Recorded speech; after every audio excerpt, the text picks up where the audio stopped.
வந்திருக்கிற யாவருக்கும் இயேசுவின் நாமத்தில் ஸ்தோத்திரம். நாம் தொடர்ந்து சில வாரங்களாக இயேசு கிறிஸ்து கேட்ட கேள்வி, என்னை நீ நேசிக்கின்றாயா என்ற ஒரு தலைப்பில தான் நாம் என்ன பண்ணிட்டு இருக்கிறோம். வசனங்களை நாம் தியானித்துக் கொண்டிருக்கிறோம். பல வார்த்தைகளை நாம் பல சம்பவங்களை பரிசுத்த வேதாகமத்திலிருந்து நாம் கவனித்துக் கொண்டே இருக்கிறோம்.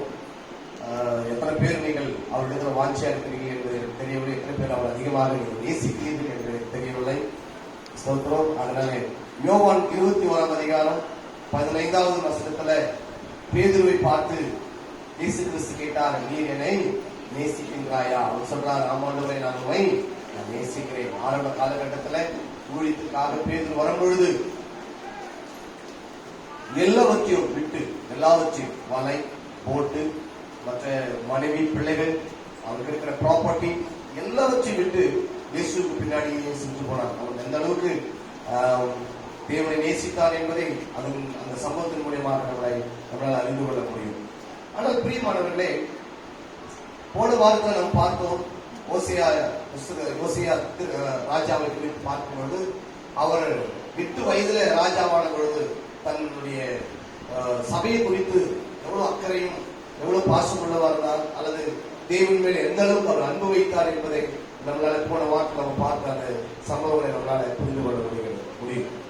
ஆனா இன்னைக்கு நாம் பார்க்க போகிற ஒரு விஷயம், அதை விட மேலான ஒரு விஷயம். இது சாத்தியமா, இது சாத்தியக்கூடா என்பதை நாம் பார்க்கலாம். உண்மையாகவே இது நடந்திருக்கிறது. நியாயாதிபதிகள் புஸ்தகம் 11ஆம் அதிகாரம் 30வது வசனத்திலிருந்து சில வசனங்களை நாம் வாசிக்க கேட்கலாம். நியாயாதிபதிகளின் புஸ்தகம் 11ஆம் அதிகாரம் 30வது வசனத்தை நாம் வாசிக்கலாம். 30லிருந்து சில வசனங்கள்.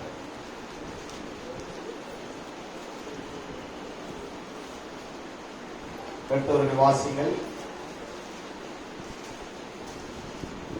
அப்பொழுது யெப்தா கர்த்தருக்கு ஒரு பொருத்தனையை பண்ணி, தேவரீர் அம்மோன் புத்திரரை என் கையில் ஒப்பு கொடுத்தாய்.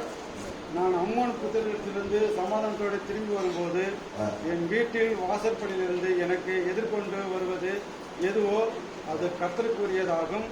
அதை சர்வாங்க தகன பலியாக செலுத்துவேன் என்றான். பாருங்க, யெப்தா ஒரு ராஜா. யெப்தா என்கிறவர் ஒரு ராஜா. இவரு ஒரு பிரயர் பண்றாரு, ஒரு பொருத்தனை ஒண்ணு பண்றாரு. அல்லது நம்ம புரிஞ்சுக்கணும்னு சொன்னா என்ன சொல்ல, என்ன தமிழ்ல என்ன சொல்ற, பொருத்தனையை வந்து நேர்த்துக்கிறார். அந்தவர் என்ன நேர்ந்துக்கிறாருன்னா, நான் யுத்தத்துக்காக நான் போயிட்டு இருக்கிறேன், அம்மோன் புத்திரரோடு கூட நான் யுத்தம் பண்ண போறேன். நான் அம்மோன் புத்திரரை ஜெயித்து நான் வெற்றி பெற்று சமாதானத்தோடு நான் திரும்பி வரும்பொழுது என் வீட்டு என்ட்ரன்ஸ்ல முதல்ல எனக்கு எது எதிராக வருகிறதோ அதை உமக்கு தகனபலியாக நான் செலுத்துகிறேன் என்று அவர் வேண்டுகிறார். இதான் ஜபங்கள். அதான் 31ஆம் வசனத்தை நாம் வாசிப்போம். 32ஆம் வசனம், யெப்தா அம்மோன் புத்திரர் மேல் யுத்தம் பண்ண அவர்களுக்கு விரோதமாய் புறப்பட்டு போனார். கர்த்தர் அவர்களை அவன் கையிலே ஒப்பு கொடுத்தார். அவன் அவர்களை ஆரவோர் துவங்கி மின்னித்திற்கு போக மட்டும் திராட்சை தோட்டத்தின் நிலங்கள் வரைக்கும் மகா சங்காரமாய் முறியடித்து 20 பட்டணங்களை பிடித்தான். இப்படி அம்மோன் புத்திரர் இஸ்ரவேல் புத்திரருக்கு முன்பாக தாழ்த்தப்பட்டார்கள். சொல்லுங்களேன். ஏன்னா அவர்கள் எவ்வளவு சந்தோஷமா இருக்கு இப்போது யெப்தாவுக்கு. யெப்தா பிரயர் பண்ணாரு, அதன்படி என்ன நடந்தது? வெற்றி கிடைத்தது. 20 பட்டணங்களை பிடித்தார். ஐ டோன்ட் நோ, அங்க திராட்சை தோட்டம் இருக்குது.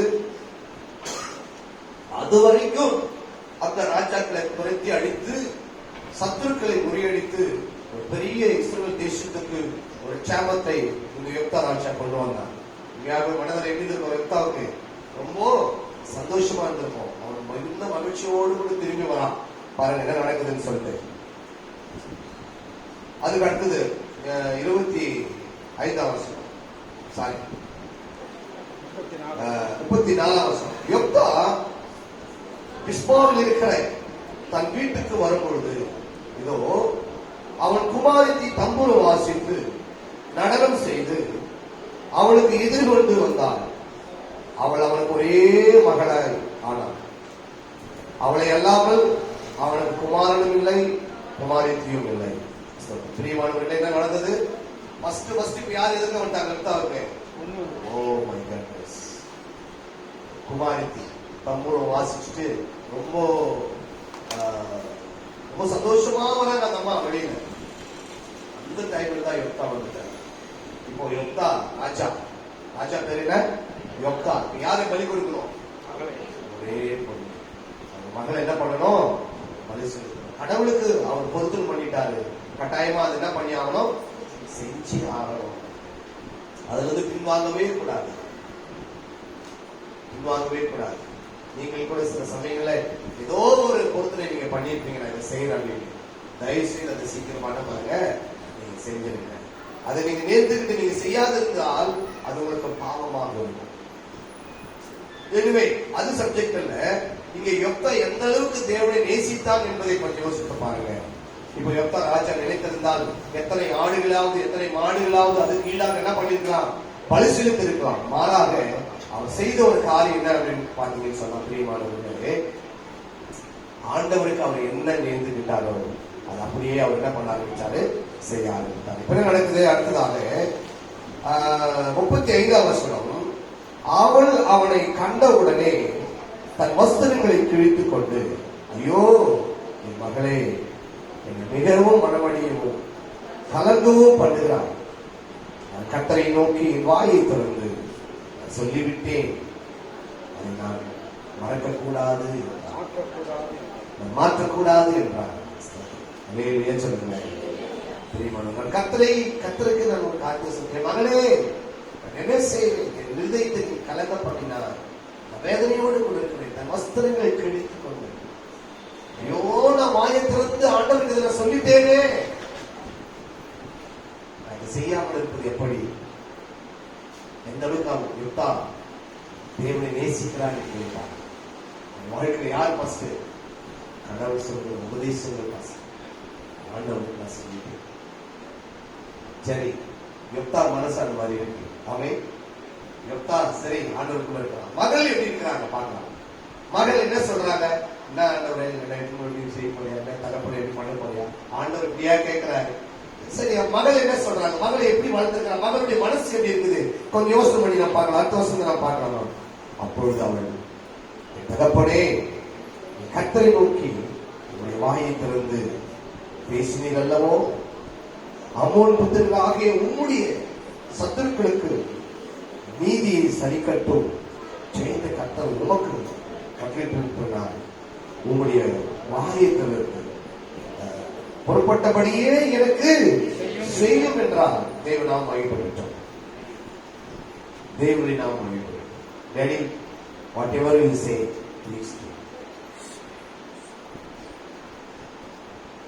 Whatever you say to God, அதை செய். நீ என்ன சொல்றியோ ஆண்டவர்கிட்ட அதை செய்ய. என்னதானே தகுந்த பலி கொடுக்கணும் உனக்கு? நான் தான் அதுக்கு பலி ஆயிட்டேன். நான் இன்னும் நீ வேண்டிக்கலையே. யாரு வர்றாங்களோ ஃபர்ஸ்ட் நான் அது கொடுக்கணும்னு நீ வேண்டிக்கிட்டு இல்லையா? தயவு செய்யாது. என்ன நேசம், என்ன பாசம், எவ்வளவு அற்புதமான ஒரு காரியம் என்பதை யோசிக்கிறார்.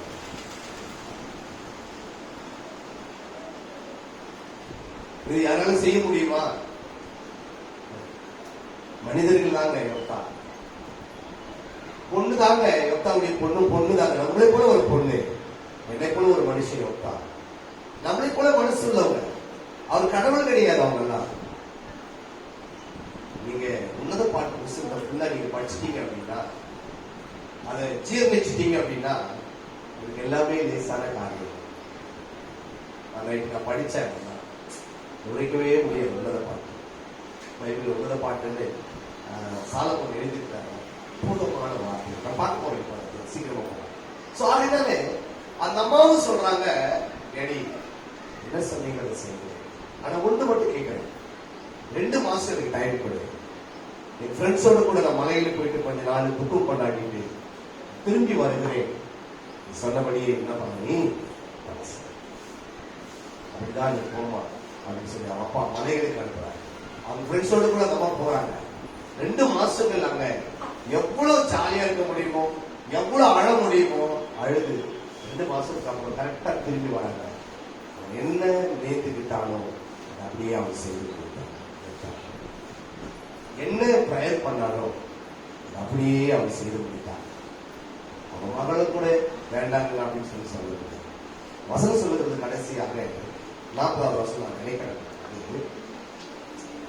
இது நிமித்தம் இஸ்ரவேலின் குமாரத்திகள் வருஷத்தோறும் போய் 4 நாள் கிழுவத்தினாலுமே யெப்தாவின் குமாரத்தியை குறித்து புறம்புவது இஸ்ரவேலிலே வழக்கமாயிற்று. ஒவ்வொரு வருஷம் அந்த டைம்ல போய் அவங்க என்ன பண்ணுவாங்கன்னா புலம்பிட்டு வருவாங்க. யெப்தாவுடைய குமாரத்தினுடைய ஃப்ரெண்ட்ஸினுடைய மரணம் வேதனையான ஒரு பிரிவானவர்கள் எந்த அளவுக்கு தேவனை அவர்கள் நேசித்திருக்கிறார்கள். அந்த நாட்டில் ஃபேமிலி யோசிப்பாங்க. நீங்களும் நானும் கூட இப்படியாக நாம் நேசிக்க வேண்டியது அவசியம். என்னுடைய வாழ்க்கை நிறைய இழப்புகள் உங்களுக்கு எல்லாருக்கும் தெரியும். நிறைய பேர் சொன்னாங்க இதெல்லாம் கடவுளை விட்டு போயிடுவாங்க. என்ன நடந்தாலும் இயேசுவை நேசிக்கிறேன் என்று சொன்னாங்க. நான் அவரை நேசிப்பதை காட்டினோம் அவரை நேசிப்பது அதிகமாக இருக்கிறது. அல்லேலூயா. என்னை அவர் நேசித்த விதங்கள் விவரிக்க முடியாத ஒரு விதங்கள். அவரின் மேல் வைத்திருக்கிற அன்பு அளவிட முடியாத அன்பு. அவருடைய அன்பையும் அவருடைய நேசத்தையும் அவருடைய பாசத்தையும் இந்த வார்த்தையினால என்னால சொல்லவே முடியாது. அந்த அளவுக்கு ஆண்டவர் என்னை நேசித்திருக்கிறார். எத்தனை கஷ்டங்கள் வந்தாலும், எத்தனை துன்பங்கள் வந்தாலும், எத்தனை போராட்டங்கள் வந்தாலும் என் ஆண்டவர் சொல்லி உபதேசிக்கிறேன். நான் நிலைத்திருப்பேன். என் ஆண்டவரை நான் அதிகமாக நேசிப்பேன். மகளே பிரியமானவர்களே, நீங்களும் ஆண்டவரை அதிகமாக நேசிங்கள். தேவன் உங்களை அதிகமாக இந்த உலகத்துல ஆசீர்வாதமாக வைப்பார். கரங்களை வைத்து கொஞ்சம் நீங்க ஆண்டவருக்கு ஃபர்ஸ்ட் ப்ரிப்பரேஷன் கொடுங்க. ஆண்டவரை அதிகமாக ஆசீர்வதிப்பார். முதல் ஆராதனை இந்த எக்ஸாம்பிள் தான் நான் சொன்னேன் சார். நல்லா கவனிங்க. ஒரு எஜமா இருக்கிறார், ஒரு வேலைக்காரன் இருக்கிறாரு. இந்த வேலைக்காரன் போனார். கொஞ்ச நாள் தான் அவருக்கு வேலைக்கு வந்த உடனே சொல்றாரு, ஒரு வாரத்திலே சொல்றாரு, ஒரு மாதிரியே போய் நிற்கிறாரு. என்னப்பா என் ஒய்ஃப் உடம்பு சரியில்லை, ஒரு 10,000 ரூபாய் கொடுங்க. அப்படியா? என்னப்பா வேலைக்கு தான் வந்தா உடனே கேட்கிறேன். இல்லையா கொடுக்கு. சரி இல்லப்பா வந்தேன். சரி ஒரு வாரம் ஆச்சு. திரும்பி போய் நிற்கிறார். என்னப்பா ஐயா எங்க மாமியாருக்கு ஒரு ஃபங்க்ஷன் 5,000 ரூபாய். சரி இந்தாப்பா. அதுக்கப்புறம் திரும்பி வராது. ஐயா வீட்டு வாடகை கட்டணும் 2,000 ரூபாய் கொடுங்க. இந்தாங்க. இப்படி கொடுத்துட்டே இருக்கிறாரு. ஆனா எஜமான் சொல்ற வேண்டிய ஒரு வேலையை கூட என்ன பண்ண வேண்டிய செய்யவே இல்லை. அவர் கேட்கிறாரு, என்னப்பா எந்த வேலையுமே நீ செய்யல, ஆனா என்ன பண்ணிட்டே இருக்கிற, கேட்டுனே இருக்கிற, இது வேணும் இது வேணும் இது வேணும் என்ன பண்ணிட்டே இருக்கிற, கேட்டுட்டே இருக்க. நான் சொல்றது ஒண்ணு நீ செய்யலையே. நான் சொல்றது என்ன பண்ணல, நீ ஒண்ணு கூட நீ செய்யலையே. அதே போலதான் இன்னைக்கு நீங்கள் நானும் இயேசு கிட்ட இது வேணும் அது வேணும் அது வேணும் இது வேணும் என்ன பண்ணிட்டே இருக்கிறோம், கேட்டுட்டே இருக்கிறோம். எத்தனை பேர் இருக்கிறீங்க சொல்லுங்க, ஆமென் சொல்லுங்க. ஹலோ, கேட்டுட்டே இருக்கிறோம். ஆனா அவர் சொல்றது நம்ம எத்தனை பேர் செஞ்சிருக்கணும் எனக்கு தெரியல. ஆனா டெய்லி என்ன பண்றோம், இயேசு கிட்ட காலையில் ஆச்சுனா சாயங்காலம் ஆச்சுனா கேட்டுட்டே இருக்கிறோம். அவர் இல்லைன்னு சொல்லவே மாட்டார். அவர் இல்லைன்னு சொல்லவே மாட்டார். எல்லாத்தையும் நமக்காக தான் கொடுத்துட்டு தான் ஆயத்தமா இருக்கிறாரு. ஆனா அவர் சொல்றது நம்ம செய்யணும் இல்லையா, அவர் சொல்றது நம்ம செய்யணும் இல்லையா. ஒரு அப்பா தான் பிள்ளை இடத்துல சொல்றதெல்லாம் சொன்ன மாதிரி செஞ்சாதான் அடுத்தது அவர் பிள்ளைக்கு அவர் என்ன செய்வார். அவருக்கு அப்பா சொல்றது செய்யாமலே எனக்கு பைக் வேணும், எனக்கு கார் வேணும், எனக்கு ட்ரெஸ் வேணும், எனக்கு மொபைல் வேணும், எனக்கு லேப்டாப் வேணும், இதெல்லாம் கேட்க எப்படி வாங்கி கொடுக்கும், நான் வாங்கி தரேன்ப்பா. நீ நேசிக்கிறாயா? நேசி கேட்ட கேள்வி, do you love me? நீங்கள் என்னை நேசிக்கிறீர்களா? பிரியமானவர்களே, அவங்களை நேசிக்க வேண்டியது அவசியமாக. இரண்டாவது ஒரு காரியத்தை குறித்து நான் உங்களோடு சொல்ல ஆசைப்படுகிறேன். அது என்னவென்று சொன்னால், நேரத்தை நாம் தேவனுக்கு கொடுக்கிறோம். நேரத்தை நம் ஆண்டவருக்கு நாம் நிறைய நேரங்களை நம்ம கொடுப்பது இல்லவே இல்லை. ஆனா நமக்கு 24 மணி நேரத்தை யார் தான் கொடுக்குறாங்க? ஒரு நாளைக்கு அவர் தான் நமக்கு. இமை பொழுது உன்னை மறந்தால் நம்ம நிலைமை என்ன ஆகும்னு சொல்லவே முடியாது. இமை பொழுது உன்னை மறந்தால் ஸ்தோத்திரம், நம்முடைய நிலைமை என்ன ஆகும்னு தெரியாது. அதனால நீங்க புரிந்து கொள்ளுங்கள். 6ஆம் அதிகாரம் நீதிமொழிகள் 6ஆம் அதிகாரம் 6 முதல் சில வசனங்களை நம்ம வாசிக்கலாம். நீதிமொழிகள் புஸ்தகம் சாலமோன் எழுதின நீதிமொழிகள் புஸ்தகம்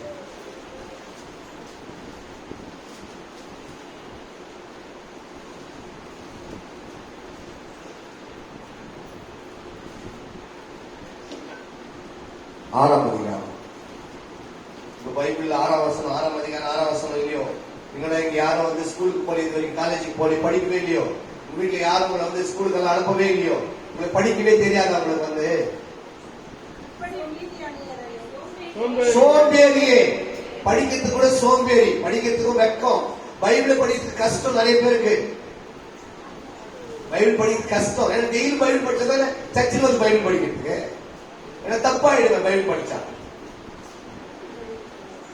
1000 செலவு பண்ணிருக்கிறாங்க ஒப்பமா உங்களுக்கு படிக்கிறதுக்கு. 1000 100 கணக்கில் இல்லை. பைபிள் படிக்கிறது கஷ்டமா இருக்கு. ஏன்னு சொன்னா வீட்டுல பைபிளே படிக்கவே இல்லை. பைபிளை நீங்க படிச்சீங்கன்னு சொன்னா என்ன பண்ண முடியும்? ஈஸியா இங்க வந்து படிக்க முடியும். அதான் சொல்றாரு, சோம்பேறியே நீ எருமனிடத்துல போய் கற்றுக்கோ, போய் அதுகிட்ட அது வழிகளை பார்த்து ஞானத்தை அதுகிட்ட கற்றுக்கொள். அதற்கு பிரபுக்கள் தலைவனும் அதிகாரிகளும் இல்லாதிருந்தும் கோடை காலத்திலே தனக்கு ஆகாரத்தை சம்பாதித்து அறுப்பு காலத்திலே தனக்கு தானியத்தை சேர்த்து வைக்கிறது. சோம்பேறியை எது வரைக்கும் படுத்து நீ எப்பொழுதும் தூக்கத்தை விட்டு எழுந்திருப்பாய். இன்னும் கொஞ்சம் தூங்கட்டும், இன்னும் கொஞ்சம் உறங்கட்டும், இன்னும் கொஞ்சம் கை முடக்கிக் கொண்டு நித்திரை செய்யட்டும் என்பாயோ? தரித்திரம் வழிபோக்கனை போலவும் உன் வறுமை ஆயுத மனிதனை போலவும் உனக்கு வரும். அதனால நினைத்துக்கொள், ஞாயிற்றுக்கிழமை ஆராதனை எப்படி உங்களுடைய வாழ்க்கை, பிரைசலுக்கு வருகிறதுல உங்களுடைய உற்சாகம் எப்படி இருக்கிறது, உபவாச கூட்டத்தில் வருகிறது உங்களுடைய வாழ்க்கை எப்படி இருக்கிறது, 1ஆம் தேதி காலையில் ஜபத்துக்கு நீ வருகிறதுல உங்களுடைய ஆயுத்தம் எப்படி இருக்கிறது, சுகமளிக்கிற ஜபத்துல நீ வருகிறதுல உங்களுடைய ஆயுத்தம் எப்படி இருக்கிறது, நீ படிப்பதற்கு முன்பதாக ஆண்டவர்களுக்கு ஜெபிப்பதில் உங்களுடைய ஆயுத்தம் எப்படி இருக்கிறது, காலையில நீ எழுந்து கொள்ளும் பொழுது நீ எப்படி ஜபத்தோடு நீ எழுந்து கொள்கிறாய், ஒவ்வொரு நேரம் சாப்பிடும் பொழுது நீ ஜெபித்து நீ சாப்பிடுகிறாயா, அல்லது வேற ஜபங்களில் நீ வந்து கலந்து கொள்ளுகிறாயா? கொஞ்சம் யோசித்துப்பார். ஆண்டவருக்கு நீ என்ன ப்ரிப்பரேஷன் கொடுக்கிற, நீ ஆண்டவர் எந்த அளவுக்கு நீ முக்கியத்துவப்படுத்திருக்கிற. அவர் தான் எல்லாத்தையும் கொடுத்திருக்கிறார். நீ உட்கார்ந்து இப்பொழுது சுவாசிச்சு இருக்கிற காற்று, அவர் ஒரு முறை இந்த ஆக்சிஜன் நிறுத்தினாருன்னு சொன்னார், நான் உயிரோடு வாழவே முடியாது. அதனால இந்த நேரத்திலே ஆண்டவர் கொடுத்திருக்க 24 மணி நேரத்துல பழைய ஏற்பாட்டு காலத்துல சட்டத்தின்படி இன்னைக்கு நம்ம வாழணும் அப்படின்னு சொன்னா 2.5 மணி நேரத்தை ஆண்டவருக்கு ஒரு நாளைக்கு நம்ம கொடுக்கணும். தசம பாகம் எத்தனை மணி நேரம் கொடுக்கணும்? 2.5 மணி நேரம். 24 மணி நேரத்துக்கு எவ்வளவு தரணும்? 2 மணி நேரத்துக்கு மேல ஒரு நாளைக்கு தேவனோட கூட உள்ள செலவு எல்லாத்தையும் அவரு கொடுத்திருக்கிறார். Everything he will provide. அதை யாரும் அவங்க புரிஞ்சுக்கிறது சென்சஸ் கிடையாது. நான் உழைக்கிறேன், பலத்தால உழைக்கிறேன், திறமையான உழைக்கிறேன், இதுதான் சொல்லிட்டு இருக்காங்க. எல்லாம் அவரு தாங்க, அவரு கொடுத்துதான் எல்லாம். நான் சொல்ற மாதிரி பின்னாடி அவரு கொடுத்துதா, யாரு கொடுத்துதான்னு சொல்லிட்டு. ஆகவே நீங்கள் ஃபர்ஸ்ட் தேவனுக்கு முதலிடத்தை நீங்கள் கொடுக்கும் பொழுது ஆண்டவர் இன்னும் அதிகமான ஆசீர்வாதங்களை, இன்னும் உங்க ஐஸ்வர்யவான்களா, இன்னும் எங்க பணக்காரர்களா, இன்னும் ஆரோக்கியம் உள்ளவர்களா, இன்னும் சமாதானம் உள்ளவர்களாய் தேவன் உங்களை ஆசீர்வதித்து வழிநடத்துவார் என்பதிலே சந்தேகம் இல்லை. அதன்படி நீங்க வாழ ஆசைப்படுங்க. ஆண்டவருக்கு வாஞ்சியோடு கூட வந்து சீக்கிரமாய் வந்து தேவனுக்கு ஆராதனை செலுத்துங்க. ஆண்டவருக்கு முக்கியத்துவம் கொடுங்க. எல்லா விஷயத்திலுமே ஆண்டவருக்கு முக்கியத்துவம் கொடுக்கும் பொழுது ஆண்டவர் உங்களை முக்கியத்துவப்படுத்துவார். நீங்க ஆண்டவரை முக்கியத்துவப்படுத்தல அப்படின்னு சொல்லி சொன்னா ஆண்டவர் உங்களை முக்கியத்துவப்படுத்த மாட்டார். நீ என்னை மறந்தாய், நான் உன்னை மறந்தேன். ஆண்டவர் சிம்பிள் சொல்றார், யாருமே எனக்கு தெரியவில்லை. எவ்வளவு நேரம் என்னை நோக்கி கர்த்தாவே கர்த்தாவே கர்த்தாவே கர்த்தாவே ஜெபம் பண்ணாலும் ஒரு யூஸ் கிடையாது. அந்த நேசர் எப்படிப்பட்டவர் என்பதை பார்க்கலாம். உன்னத பாட்டு உன்னத பாட்டு பக்கம் வந்து 803 பக்கம் 5ஆம் அதிகாரம் 1 சில வசனங்களை நான் வாசிக்கிறேன், நீங்க கேளுங்க. என் சகோதரியே, என் மணவாளியே, நான் என் தோட்டத்தில் வந்தேன், என் வெள்ள கோலத்தையும் என் கந்த வர்க்கங்களையும் சேர்த்தேன், என் தேன் கூட்டை என் தேனோடு புசித்தேன், என் திராட்சை ரசத்தை என் பாலோடும் குடித்தேன்.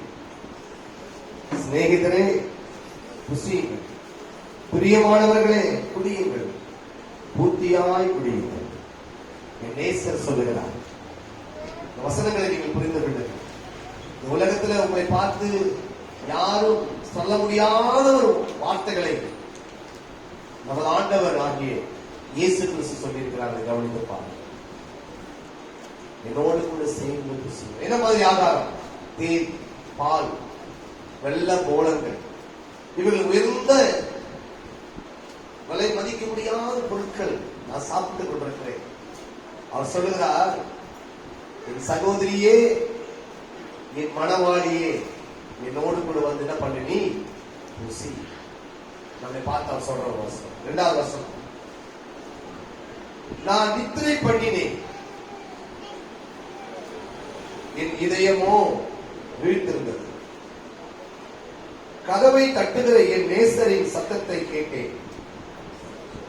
என் நேசரையே, என் சகோதரியே, என் பிரியமே, என் புறாவே, என் உத்தமியே, கதவை தர. என் தலை பனியினாலும் என் தலை மயிர் இரவிலே பெய்யும் தூரினாலும் நனைந்திருக்கிறது என்றார். ஒரு அம்மா விவரித்து சொல்றாங்க அந்த வார்த்தை. ஒரு திருச்சபை சொல்லுகிறது, ஒரு மணவாட்டி சொல்றாங்க, என் நேசரை பற்றி பேசிட்டு இருந்தாங்க. சாலமோன் தன் இருதயத்தில் இருக்கிற ஏக்கத்தை விவரித்து பேசுகிறார். அந்த அதிகாரத்தில் பரிசுத்த ஆவியானவர் அவர் சொல்லுகிறாரா, என் தலை பனியினாலே நனைந்திருக்கிறது, ராத்திரிலே பெய்கிற தூறலினாலே என் முடியெல்லாம் நனைந்திருக்கிறது. என் பிரியமே, என் ரூபவதியே, கதவை தர வரப்போகிறேன். நான் உன்னோடு கூட நான் இருக்க போகிறேன்.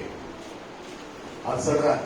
இயேசு இந்த மாதிரி வார்த்தைகளை சொல்லும் பொழுது, உங்கள் வீட்டிலே நீங்கள் இரவிலே தூங்கிக் கொண்டிருக்கும் பொழுது இந்த மாதிரி வார்த்தைகளை சொல்லும் பொழுது வந்து கதவை தட்டும் போது நீங்க என்ன செய்வீங்க? ரியலா இயேசு கிறிஸ்து உங்க வீட்டுக்கு வந்து கதவை தட்டி, என் சகோதரியே, என் உத்தமியே, என் புறாவே, என் ரூபவதியே, உங்களை பார்த்து இந்த மாதிரியான வசனங்களை, வார்த்தைகளை சொல்லி அவர் கதவை தட்டும் பொழுது நீங்க என்ன செய்வீங்க? நீங்க என்ன சொல்லுவீங்க? நீங்க என்ன செய்வீங்க? எனக்கு தெரியும் நீங்க என்ன சொல்லுவீங்க. எனக்கு தெரியும். நான் திறப்பையா நீங்க சொல்லுவீங்க. நான் சொல்றேன், நீங்க திறப்பீங்களா திறக்க மாட்டீங்களா எனக்கு தெரியும். நீங்க திறப்பீங்களா நீங்க திறக்க மாட்டீங்களா எனக்கு தெரியும். அடுத்த வசனங்களை பாருங்க. அந்த வசனத்தை நீங்க படிச்சீங்கன்னா தெரியும், நீங்க திறப்பீங்களா நீங்க திறக்க மாட்டீங்களா அப்படின்னு சொல்லுங்க. ஸ்தோத்திரம்.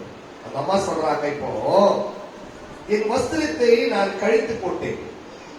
சொல்றாங்க, நான் காலையிலே நான் போட்டுக்கிட்டு நைட்டு நான் போட்டுக்கிறேன், நைட்டி எனக்கு போட்டுட்டேன், அந்த ட்ரெஸ்ஸில கழித்து போட்டுட்டேன். நான் மறுபடியும் அந்த ட்ரெஸ்ஸை போட்டு வந்து கதவை என்ன பண்ண முடியாது, திறக்க முடியாது. யாரை பார்த்து சொல்றோம்? எத்தனை பேர் இருக்கீங்க? அவன் எத்தனை பேர் இருக்கிறீங்க சொல்லுங்க. ஆமென். என்ன சொல்றோம்? நான் ட்ரெஸ் கைட் போட்டுட்டேன். நம்ம இப்ப வேலை போட்டுருக்கிறோம். காலையில இருந்து நாலு காலையில வரைக்கும் நைட் போட்டு இருக்கிறாங்க. நைட் போட்டு கடைக்கு போறவங்களா இருக்கிறாங்க. நைட் எல்லாமே இருக்கு. ஆனா என்னமா சொல்றாங்க? நான் நைட் ட்ரெஸ், நான் பகல் ட்ரெஸ் கைட் போட்டேன், நான் இரவு ட்ரெஸ் நான் போட்டுட்டு இருக்கிறேன். இப்ப நான் கதவை திறக்கணும்னா நேசரே, நான் இந்த ட்ரெஸ் என்ன பண்ண முடியாது, என்னால வர முடியாது ஜபத்துக்கு. ஐயா, எனக்கு வேலை இருக்குது, நான் சாப்பாடு செய்யணும், நான் ஃபங்க்ஷனுக்கு போகணும், நான் அங்க போகணும், நான் இங்க போகணும். அதுதாங்க நீங்க திறப்பீங்களா இப்ப கதவை? நம்ம சொல்றது அதுதாங்க, வேற ஒண்ணு இல்ல. என்ன இருக்குது? என்ன இருக்குது? வேலைக்கு போகணும். வேலையில ரொம்ப இம்பார்ட்டன்ட். நான் ஃபங்க்ஷனுக்கு போகணும், நான் அங்க போகணும், நான் இங்க போகணும். ஞாயிற்றுக்கிழமை ஆராதனைக்கு எத்தனை பேர் வர்றதில்லை? ஞாயிற்றுக்கிழமை ஆராதனைக்கு எத்தனை பேர் லேட்டா வராங்க? பிரியமானவங்க யோசித்து பாருங்க, நிலைமைகள் எப்படி இருக்கும் அப்படின்னு சொல்லி. என்ன சொல்றாங்க? என்ன சொல்றாங்க? என் வஸ்திரத்தை கழிச்சு போட்டேன், நான் எப்படி அதை திரும்பவும் உடுப்பேன்? அது சொல்றாங்க, என் பாதங்களை கழுவினேன், நான் எப்படி அவைகளை அழுக்காக்குவேன் என்று நான் எப்படி என் பாத்திரத்தெல்லாம் நான் கழுவிட்டு வந்து பெண்ல படுத்தாச்சு, மறுபடியும் நான் இறங்கி போனேன் அப்படின்னா மறுபடியும் காலால என்ன ஆயிடும், மறுபடியும் நான் கழுவி வேண்டியதா இருக்கும். இயேசுவே நல்ல டோரை தாக்க முடியாது, டோர் என்ன பண்ண முடியாது. ஆனா அவர் சொல்றாரு, என் பிரியமே, என் ருபவதியே, என் சிநேகிதியே, என் உத்தமையே, என் புறாவே, நான் வந்திருக்கிற கதவை தர, நான் வந்திருக்கிற என்ன பண்ணு, இன்னைக்கு வரைக்கும் உங்களை பார்த்து என்ன பார்த்தாங்க தான் கேட்டு இருக்கிறாங்க. ப்ளீஸ் நான் உன்னோடு கூட சாப்பிட ஆசைப்படுகிறேன். வெளிப்படுத்தும் விசேஷ புத்தகம் சொல்லப்படுது, இதோ வாசற்படி நின்று அவர் கதவை தட்டுகிற ஒருவன் அவன் சத்தத்தை கேட்டு கதவை திறந்தார். அவனோடு கூட நான் போஜனம் பண்ணுவேன், அவன் என்னோடு கூட போஜனம் பண்ணுவேன். நான் எத்தனை பேர் நாம் திறந்திருக்கிறோம்? No way, no way. So first, I have a lot of work. I'm a busy man. I'm a busy man. I'm not talking with you, Jesus. எனக்கு இயேசுவோடு பேச நேரம் இல்லை, எனக்கு இயேசுவோடு கூட வேதத்தை வாசிக்க எனக்கு நேரம் இல்லை, சர்ச்சைக்கு போக எனக்கு நேரம் இல்லை, ஜெபிக்க எனக்கு நேரம் இல்லை, பாட எனக்கு நேரம் இல்லை, வேதத்தை வாசிக்க எனக்கு நேரம் இல்லை. யாரு நேரத்தை கொடுத்தது? என் கால் அழுக்காயிடும், என்னால வந்து என்ன பண்ண முடியாது. எத்தனை சாக்கு, எத்தனை நம்ம காரியங்கள் நம்ம சொல்லி இருக்கிறோம், யோசிக்க பாருங்க. 4வது வசனம், என் நேசர் தமது கையை கதவை துவாரத்தின் வழியாக நீட்டினார், அப்பொழுது என் உள்ளம் அவர் நிமித்தம். நீ திறக்கவே இல்லை, ஆனா நேசர் என்ன பண்ண ஆரம்பிச்சானா, யாரிலும் வரணும் அப்படின்னு சொல்லிட்டு கதவு துவாரத்துல கையை விட்டு அந்த தாழ்பாலை திறக்காரு. தட் மீன்ஸ் அது டோர் அல்ல, தாழ்பால் அல்ல, உன்னோடு கூட எப்படியாயிலும் அவர் ஒரு நல்ல நேசரா இருக்கணும்னு எவ்வளவோ உள்ளத்துல திறந்து பார்க்கிறார், எவ்வளவு அட்வைஸ் பண்றாரு, எவ்வளவு உபதேசம் யார் மூலியமாவும் பேசுறாரு ஆண்டவர். அதுதான் கொஞ்சம் கிட்ட வருது, இருதயத்து கிட்ட என்ன பண்ணுது, வந்து டோர் திறக்கிறார் ஆண்டவர். ஆனா நீ என்ன பண்ணவே இல்லை, இன்னும் அந்த கதவை விட கொடுக்கவே இல்லை. அவரு கூட கையை ஒடிச்சு காலை ஒடிச்சு வந்து தங்கணும்னு ஆசைப்படுறது அல்லவே அல்ல, அவரு கூட வந்து வாழணும்னு ஆசைப்படுறார். ஒரு இருதயத்துல எனக்கு இடம் வேணும்னு ஆசைப்படுறார். பார்த்தாரு, என்ன நடந்தது தெரியுமா சிஸ்டர், பிரதர், என்ன நடந்தது தெரியுமா? ஒரு கணவன் ஒரு மனைவி இடத்துல அவங்க அடிக்கடிக்கு கோச்சுக்கு போயிடுறாங்க. எத்தனையோ முறை போய் கூப்பிட்டோம், அவங்க வரவே மாட்டேங்கிறாங்க. அவங்க வரமாட்டேன் வரமாட்டேன் வரமாட்டேன். கடைசி அவர் என்ன முடிவு எடுப்பாரு? என்ன முடிவு எடுப்பாரு? அவர் வந்து வரவே மாட்டேன்றாங்க. சரி, அவர் என்ன பண்ணிடுவாரு? திரும்பி போயிட்டார். எவ்வளவு நாள் பார்க்கிறது, எத்தனை வருஷங்கள் பார்க்கிறது, எத்தனை மாதங்கள் பார்க்கிறது, எத்தனை நாட்கள் உங்களை பார்க்கிறது. என்ன நடந்தது? 5வது வசனம், என் நேசருக்கு நான் கதவை திறக்கிறேன், நான் எழுந்தேன். பூட்டிலே கைப்பிடிகளின் மேல் என் கைகளில் இருந்து வெள்ளை போலமும் என் விரல்களில் இருந்து வாசனையுள்ள வெள்ளை போலமும் வடிவாகிறது. கதவை இயேசு கிறிஸ்து வச்சு போன கதவு, அந்த தாழ்பாலுக்கு நம்ம கையை வச்ச உடனே அதை எப்படி எக்ஸ்பிளைன் பண்ணது எனக்கு தெரியல. ஒரு நாள் இயேசு கிறிஸ்து ஊழியம் பண்ணிட்டு போது ஒரு பாவமான சகோதரி வந்து விலையுயர்ந்த டைம் பாட்டில உடைச்சு நல்ல லட்சக்கணக்கான பணம் அது இயேசுடைய பாதத்தில் என்ன பண்றாங்க, இந்த வெள்ள போலத்தை தைலத்தை பரிமள தைலத்தை ஊற்றும்போது வாசனையான திரவியங்கள் கண்ணீர்னால அழுது பாதத்தை தொடைச்சு குடி எடுத்து அதமா முடியல தொடைக்கிறாங்க. அதோடைய இவ்வளவு தைலத்தை ஏன் போட்டு உடைக்கணும் அப்படின்றாங்க சீசன். நம்ம தாழ்பால கையை வச்ச உடனே இயேசு வச்சுட்டு போன அந்த கை பரிமள தைலங்கள் இல்லையே. அவன் கதவை திறந்து பார்க்கும் பொழுது ஒரு நாள் நேசர் நீ கூப்பிடும் பொழுது உனக்கு செவி கொடுக்காத நாட்கள் வரும், ஒரு நாள் வரும். ஒரு நாள் இன்னைக்கு வரைக்கும் அவங்கள கூட்டிட்டே இருக்கிறாரு. ஒரு நாளைக்கு நீ கூப்பிடும் போது என்ன நடக்க போது பாருங்க. என் நேசருக்கு கதவை திறந்தேன், என் நேசருக்கு கதவை திறந்தேன், நேசரோ இல்லை, நேசரோ இல்லை, என் நேசரோ இல்லை இல்லை, போய்விட்டார், அவர் போய்விட்டார்.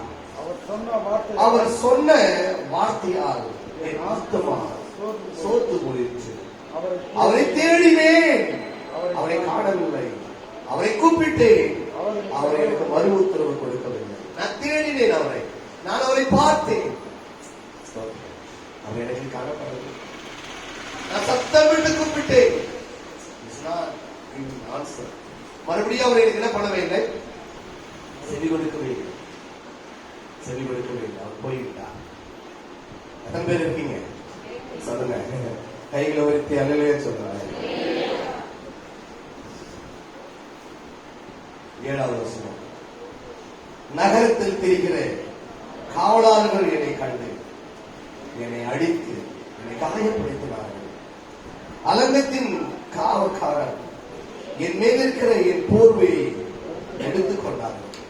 எருசலேமின் குமார்த்திகளே, என் நேசரை கண்டீர்களா? நேசித்தால் சோகமடைந்திருக்கிறேன் என்று அவருக்கு சொல்லும்படி ஆணையிடுகிறேன். நான் போனேன், வீதியில போய் கூப்பிட்டேன், என் நேசரே என்று கூப்பிட்டேன். அதுக்கப்புறம் நான் யாரை கண்டேன்? காவலாளர்கள் கண்டேன். அவங்க என்னுடைய போர்வையை வெற்றித்தவரை எடுத்தாங்க. அதுக்கப்புறம் யாரை கண்டேன்? எருசலேமின் குமார்த்திகளை நான் கண்டேன். அல்லேலூயா. யார் அவங்க சார்? அவருக்கு பயப்படுகிற பிள்ளைகள், எருசலேமின் குமார்த்திகள், பரலோகத்துக்குரிய விசுவாசிகள். அவர்களை நான் கண்டேன், அவர்களை பார்த்து கண்டேன். என் நேசரை நீங்கள் பார்த்தீர்களா? அவரை நான் கேட்டேன். என்ன கேட்டால் அவங்க எருசலேமின் குமார்த்திகளிலே, எருசலேமின் குமார்த்திகளே, என் நேசரை நீங்களா? அவருடைய நேசத்தால் நான் சோகமா இருக்கிறேன்னு சொல்லி சொல்லுங்க.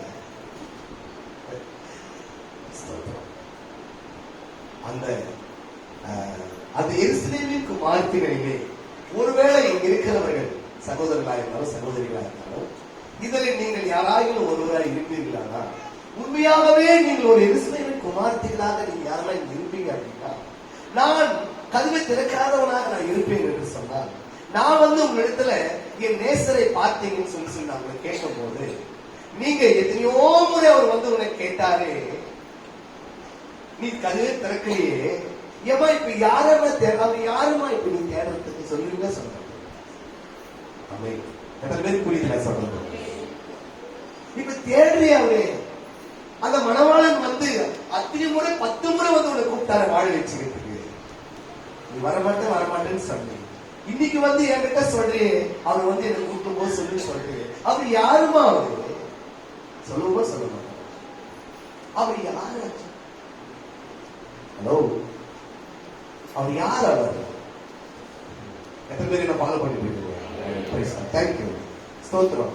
அதனால அந்த சோகமாக இருக்கிறேன்னு சொல்லுங்க. அவரை குறித்து நான் வேதனையா இருக்கு, அவரை குறித்து நான் மிகவும் வருத்தமா இருக்கிறேன். எனக்கு இயேசு வேணும். எருசலேமின் குமார்த்திகளே அவரை பார்த்தீங்கன்னா கொஞ்சம் சொல்லுங்க. I'm so tired. திரும்ப அவங்க கூப்பிட்டார், நான் அவருக்கு செவி கொடுக்கவில்லை. சோகத்தால் நான் நேசித்தால் நான் சோகமானி. 9வது வசனம், ஸ்திரீகளுக்குள் ரூபவதியே, மற்ற நேசரை பார்க்கிறோம். நேசன் எதனால் விசேஷித்தவர்? நீ இப்படி எங்களை ஆணையிட மற்ற நேசரை பார்க்கிறோம். உன் நேசர் எதனால் விசேஷித்தவர்? இவரை குறித்து இவ்வளவு தேடி அம்மா நீ இந்த நேசரை, அவர் எதனால விசேஷமானவர்? என்ன பாருங்க, பைபிள் பாருங்க. அந்த இயேசு எதனால விசேஷமானவர்? அவருடைய நேசம் என்ன நேசம்? எதனால அப்படியே இவ்வளவு வாஞ்சியா நீ தேடுற? அவரிடத்துல அப்படி என்னதான் இருக்கு, ஏன் அவர் இப்படி தேடுறாரு? பிரியமானவர்களே, அம்மா சொல்றாங்க பாருங்க, அவரை குறித்து நான் படிக்கிறேன். ஸ்தோத்திரம். 10ஆம் வசனத்துல இருந்து சில வசனங்கள். என் நேசர் வெண்மையும் சிவப்பானவர், 10,000களில் சிறந்தவர். யாரு? என் நேசர். எப்படிப்பட்டவர்? வெண்மையும் சிவப்புமானவர். அவர் 10,000களில் அழகானவர். அவர் என் நேசரை போல அழகு இந்த உலகத்துல யாருமே இல்லை. அவர் தலை தங்கமயமாய் இருக்கிறது. அவர் தலை மயிர் சுருள் சுருளாய் காகத்தை போல கருவமாய் இருக்கிறது. அவருடைய கண்கள் தண்ணீர் நிறைந்த நதிகளில் ஓரமாய் தங்கும் புறாவி கண்களுக்கு பார்வை. பாலில் கழுவப்பட்டவைகளுக்கும் நேர்த்தியாய் பதிக்கப்பட்டவர்களுக்கும் இருக்கிறது. அவர் கண்கள் கந்த வர்க்கங்கள்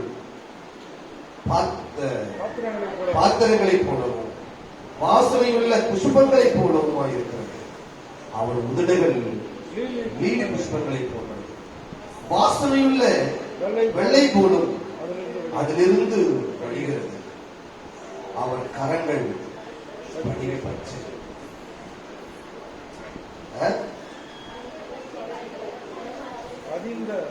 பதிக பச்சை பதித்த பொன்வளையங்களை போடுகிறது. அவர் அங்கம் இந்தரநீளம் ரத்தினங்கள் இருந்த பிரகாசமான தந்தை போல் இருக்கிறது. ஏழை தந்தை போல் இருக்கிறது. இப்படி நிறைய சொல்லிக் கொண்டே போகலாம். தமிழ் தெரியாது, ரெண்டாவது கண்ணு தெரியாது, ரொம்ப டல்லா படிக்க முடியும். ஆகனாலே நேசர் அப்படிப்பட்டவர். அந்த நேசரை இருக்கும் போது இவ்வளோ நேசமானவர், இவ்வளோ பாசமானவர், இவ்வளோ எல்லாவற்றையும் செய்தவர், அவருக்கு முன்பதாக ஒரே மகன் யொத்த ராஜாவுக்கு ஏமாத்திரம் பொண்ணு மேல பாசம் இருக்கு, இல்லைன்னு சொல்ல, அதை விட எனக்கு அவரு மேல பாசம் அதிகமா இருக்கு. அப்பா மேல எனக்கு பாசம் இருக்குது, ஆனா அதை விட எனக்கு ஆண்டவர் மேல பாசம் இருக்கு. ஆண்டவருடைய விருப்பம் தான் முதல்ல. அவர் என்ன நல்லா வச்சிருப்பாரு, நல்லா வாழ வைப்பாரு, அதுல சந்தேகங்கள் இல்லவே. அதனால அவர் என்ன சொல்கிறாரோ அதன்படி என்ன பண்ணுவேன். பிரியமானவர், இப்ப நான் கேட்கிறேன், அவரை நேசிக்கிறீங்களா? அவர் ஆராதனைக்கு முற்படுவீங்களா? அவருக்கு அதிகமாக கொடுப்பீங்களா? அவருக்கு அதிகமான நேரங்களை செலவு பண்ணுவீங்களா? அவர் என்ன சொல்கிறாரோ அதுபடி நீங்க நடப்பீங்களா? அவர் இருதயத்தை கதவை தட்டும் போது அவருக்குள்ள வந்து நீங்க வாசம் பண்ணுவீங்களா? சாஸ்திரங்களை செயல்படுத்தீங்களா? இயேசுக்கு நீங்க செயல்படுத்தீங்களா? அவர் சட்டத்துக்கு மட்டும் நாம் என்ன பண்ணணும்?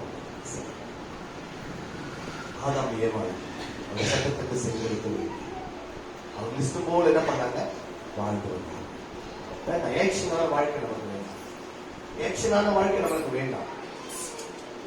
நம்முடைய வாழ்க்கை அல்லவே அல்ல.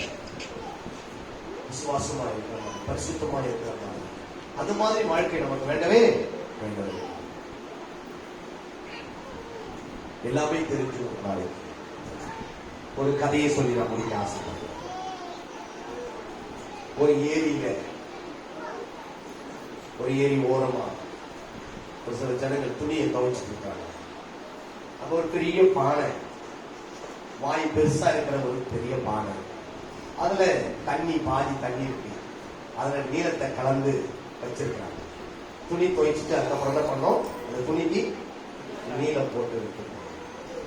அந்த வழியில நரி வந்துட்டு வேகமா நண்டுகளை பிடிச்சி சாப்பிடறதுக்கு அந்த கரை ஓரமா வரும்போது திடீர்னு என்ன பண்ணிட்டு இந்த நரி அதை பானை உள்ள விழுந்துச்சு. விழுந்துட்டு வெளியே வரும்போது உஜாலாவா மாறிடுச்சு. எப்படி மாறிடுச்சு? வெளியே வந்த உடனே காட்டுக்கு போகுது. எல்லாம் மிருகமா அதை பார்த்து என்ன பண்ணுது? இப்படிப்பட்ட ஒரு மிருகத்தை என்ன பண்ணதே கிடையாது, பார்த்ததே கிடையாது. இது ஏற்கனவே கொள்ள நரி. இதுக்கு சொல்லணுமா? என்ன பண்ணாச்சு? நல்ல சான்ஸ் கிடைச்சது, நம்ம என்ன பண்ணி ஆகணும்? பயன்படுத்தி ஆகணும்னு சொல்லிட்டு நேர சிங்காசனத்து மேல உட்காந்துருச்சு. சிங்கமெல்லாம் பணிவிடை செய்ய ஆரம்பிச்சிச்சு. என்னவோ செய்யறாங்க, இன்னும் நடந்துட்டு இருக்குது. உண்மையாவே இது என்ன இருக்குது? மாயா கொள்ளநரி. உண்மையாவே என்னது இது? எல்லாரும் ராஜாவாகுது காட்டுல. நான் இப்படி, நான் அப்படி, இன்னும் கூட பண்ணிக்குது. உள்ளுக்குள்ள இது என்னவான்றது அதுக்கு மட்டும்தான் தெரியும். இந்த மாதிரி நிறைய பேரு என்ன மாதிரி அந்த மாதிரியான ஒரு வாழ்க்கை என்ன பண்ணிட்டு இருக்கிறாங்க? வாழ்க்கை ஒரு நாள் மழை பெய்யுது. நான் வாழ்க்கை நான் காட்டுல மழை பெய்யணுமா? கொள்ளநரி மழையே பெய்யக்கூடாது டைம்ல. மழை பெய்ச்சுது. அதனுடைய உண்மையான கேரக்டரை வெளுத்துச்சு. மிருகத்துக்கு செம்ம கோபம். எங்களை 6 மாசம் நீ ஏமாத்தினீங்க, இப்படி நடிச்சிருக்கிறேன். நீ எல்லா மிருகமும் சேர்ந்து பீறி நாசனமாக்கி அதனுடைய ஏமாற்று புத்திக்கு அதுவே அதுக்கு சாவுகள் காரணமாயிடுச்சு. இந்த லைஃப் நமக்கு நேசர் வந்துருக்கிறாங்க. நம்ம உண்மையான கேரக்டரை மாற்றிக்கணும். நம்ம எல்லோருமே ஆரம்பத்துல வேற விதமான சிலைகள் தான். ஆனா இன்றைக்கு இங்க வந்திருக்கிறோம். நிறைய பேர் சொல்றாங்க, புதுசா வந்திருக்கிற விசுவாசிகளோட கேட்டேன், சிஸ்டர் உங்களுக்கு பிடிச்சிருக்கா, பிரதர் உங்களுக்கு பிடிச்சிருக்கா, அந்த சர்ச்சை பிடிச்சிருக்கா, வந்திருக்கீங்களா? இந்த மாதிரி சத்தியங்களை நாங்க இது வரைக்கும் இந்த சர்ச்சில் என்ன பண்ணல கேட்கலன்னு சொல்லி சொல்றாங்க. எத்தனை லைஃப் சேஞ்ச் ஆகும், எத்தனை வாழ்க்கை மாற்றப்பட்டிருக்கிறது. நிறைய பேர் லைஃப் மாறி இருக்கிறத நான் பார்த்திருக்கிறேன். நிறைய பேர் நம்ம சபையில நிறைய ஆண்டவரை நேசிக்கிற சனங்களை நான் பார்த்திருக்கிறேன். அதிகமா ஜெபிக்கிற சனங்களை நான் பார்த்திருக்கேன். அதிகமா கொடுக்கிற சனங்களை பார்த்திருக்கிறேன். நேரத்துக்கு முன்னாடி வந்து வேலை செய்ய ஜெபிக்கிற சனங்களை பார்த்திருக்கிறேன். சனிக்கிழமையும் ஞாயிற்றுக்கிழமைக்காக சனிக்கிழமையும் வந்து இந்த சபை முழுவதும் சுத்தம் பண்ணி உங்களுக்காக எல்லாவற்றையும் கழுவிட்டு போகிற சனங்களை நான் பார்த்திருக்கிறேன். அவர்தான் உங்களை பார்த்து சொல்கிறார், நெரிசலை குறித்து மாற்றி அல்லேலூயா. அவர்களை பார்த்துதான் கொண்டு சொல்றது, எருசலேமின் குமாரத்திலே என் நேசரை கண்டீர்களா? யாரும் அந்த நேசர், அந்த நேசர் விசேஷித்தவர். எப்படி விசேஷமானவர்? அப்படி கண்கள் நதியோடு தங்கும் புறாவின் கண்களை போலவர். அல்லேலூயா. பிரியமானவர்களே, உங்களுடைய வாழ்க்கை ஆண்டவருக்கு நம்ம ஒப்புக் கொடுப்போம். நம்ம ஆண்டவருக்குள்ள ஆண்டவர் அதிகமா இயேசு அதிகமா நேசிக்கிறோம். கடவுள் உலகத்தில் நம்மளை ஆசீர்வாதமா வைக்கல அப்படின்னு சொல்ல கேட்கிறேன். நான் கேட்பதற்கு முன்பதாக ஒரு சகோதரர் வந்து எனக்கு ஒரு புதிய பைக் இன்னைக்கு வாங்கி கொடுத்துருக்காங்க. ஒரு புதிய பைக். ஆண்டவர் எப்படி நேசிக்கிறார் என்பதை என் பைக் பழசாயிட்டு இருக்கு. என் பைக்குடைய இன்ஜின் மோசமான நிலையில் இருக்கு. ஸ்தோத்திரம். அதுக்கு முன்னாடியே ஒரு சகோதரன் ஒரு பைக் 75,000 ரூபாய். என் நேசர், நான் யாரு, அவரு யாரு எனக்கு தெரியாது, அவருக்கு எனக்கு தெரியும். யோசித்து பாருங்க, ஆண்டவர் எவ்வளவு பெரியவர், நேசன் எவ்வளவு பெரியவர் என்று யோசிப்பார். கர்த்தர் வசனங்களை ஆசீர்வதிப்பார்.